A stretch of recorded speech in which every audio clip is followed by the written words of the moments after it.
Please enjoy Dag Fantasy.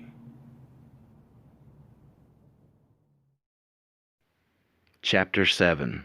Harsh. "I told you! It has to go in this way!" the doctor shouted.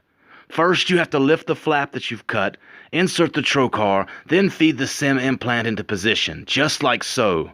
A little to the left before you feel the resistance next to the mastoid process, then remove the trocar, clean up the incision area, then you can close it up." The harsh tone in which the doctor used with the students was necessary if they were to be able to perform this rudimentary procedure. As common as it had become, this was part of the newest and most promising field of surgery nonetheless, and the field was ripe for the harvest.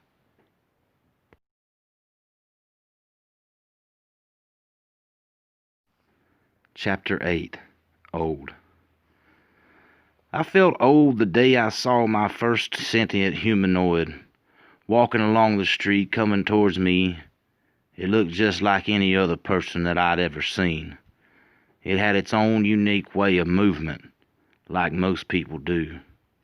Its hands swung as it walked and even casually turned its head a little as it looked in any given direction, just like a human being would. As it got closer, I couldn't help but see its wide, bright eyes glimmering in the sunlight. A little funny looking, I thought to myself, then thought it was odd that it hadn't been squinting. So entranced by what I was seeing, I ran into a pole and nearly knocked myself out, falling to the ground. I laid there for a moment, collecting myself, when a hand reached out, and before I could think, it grabbed mine up and pulled me up very quickly. My hand felt hot for some reason as I stood looking into the wide, bright eyes, and for a second, I thought I saw a movement within one of the eyes, just like a shutter on a camera lens. It let go of my hand very quickly, and I blinked and said, "Thank you." With a strangely calm and smooth voice, it said, "You are welcome." As it began to walk away, I noticed its lips purse in a tune that I knew filled the air. Still feeling woozy from the knock on the pole, I stopped and kept listening to the tune, wondering where I knew it from. Then I remembered. It was a song that I had made up and sang while my phone recorded, but never shared publicly. Still confused, I made my way home. It wasn't till years later that I realized what I had encountered that day.